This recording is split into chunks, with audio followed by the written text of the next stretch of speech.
Free! Palestine! Palestine! Palestine!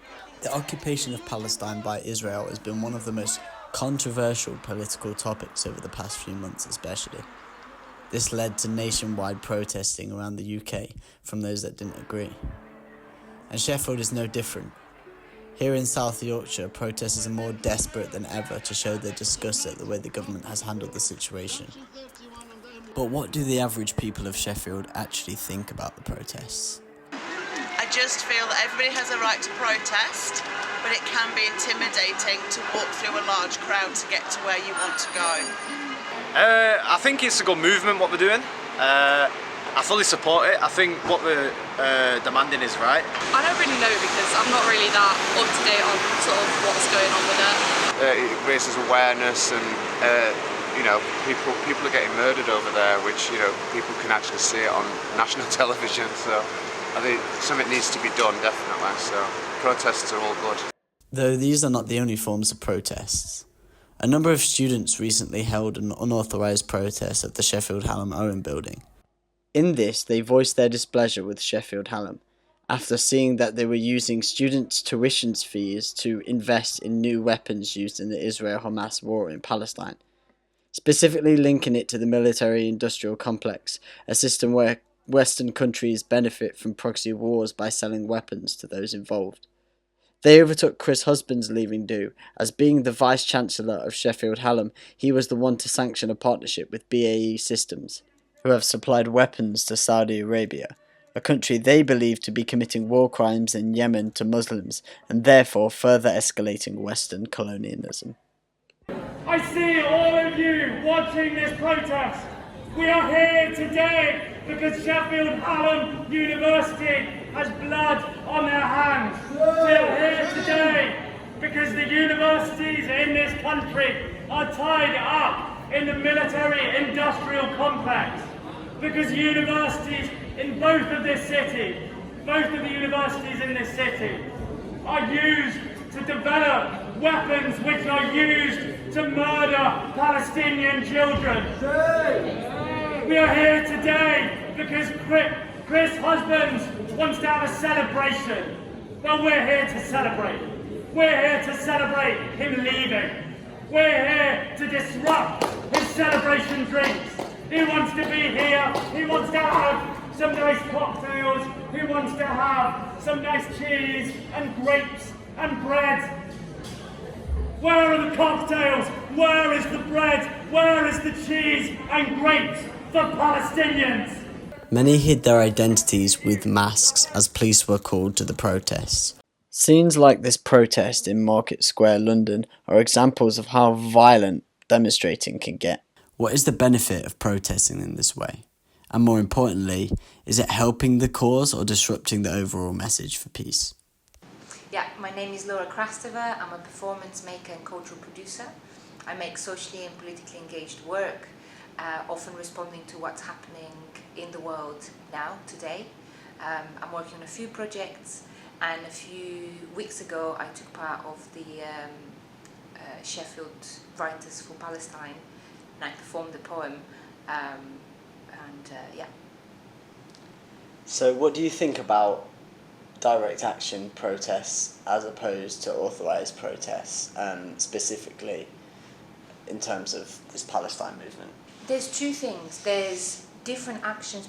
Different people will take part in different actions because not every form of protest is for everyone, because there are issues of power at play, and there's this idea where this theatre maker called Augustus Boal quotes the Che Guevara saying that to express solidarity is to take the same risks.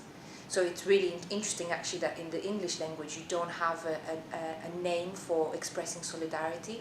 In other languages, Latin languages, you have être solidaire or ser solidario, no? The action of expressing that solidarity. In English you don't even have the language to talk about that. So thinking about solidarity being taking the same risks, really, what does that mean, right? And not everyone will be able to take those same risks. So it is important to have different types of protest because different people will be able to engage in those types of protest. So is an unauthorised occupation of a building just as valid as a poetry reading because it draws a bigger audience? Perhaps unfortunately, some actions will get more coverage, people will make more noise about them, often to the detriment of the cause perhaps because they were like, look at what these people did, they occupied or they broke something or whatever.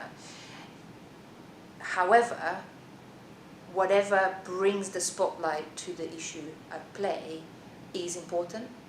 So you may disagree with the method, but we need to look at what are people trying to achieve with those methods.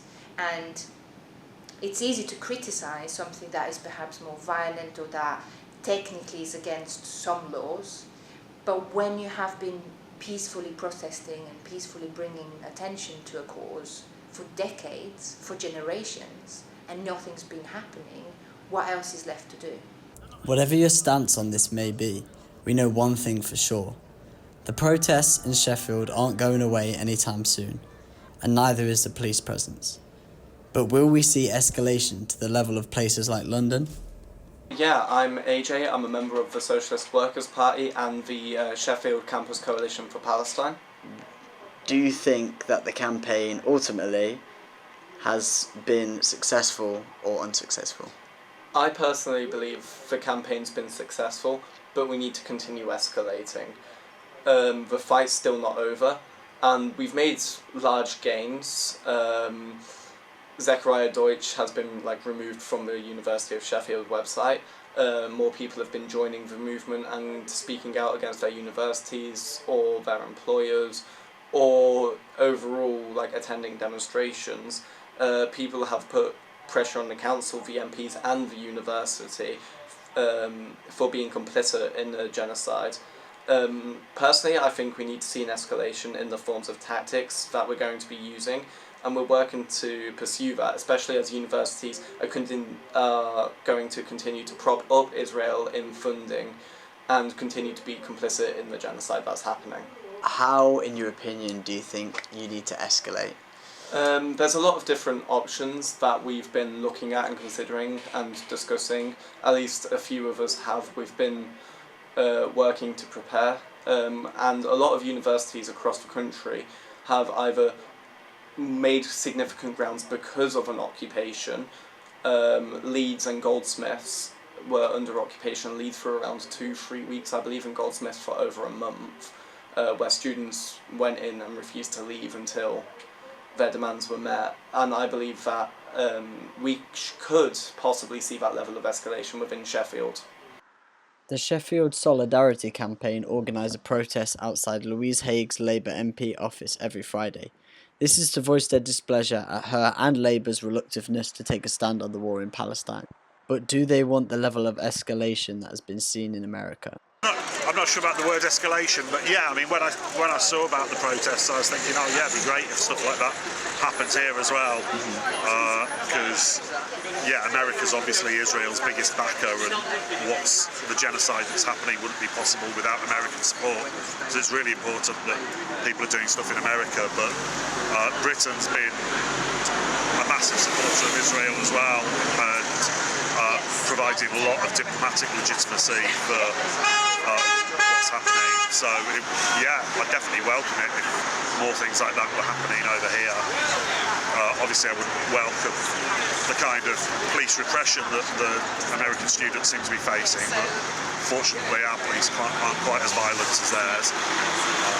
We are all responsible for justice and equality in this world. Whatever happens in one part of the world impacts us here. So I think it's important that we show solidarity with all communities. Whatever the case, the protests seem to be global, with Columbia University students in America occupying Columbia University's campus in overnight tents, showing that it has become a global cause. So could protesting really be so bad for the community? Although it seems it can escalate sometimes to violence, it has given people here solidarity and purpose again. and for the most part, Sheffield's public opinion seems to support them. Could that really be such a bad thing for any healthy democracy?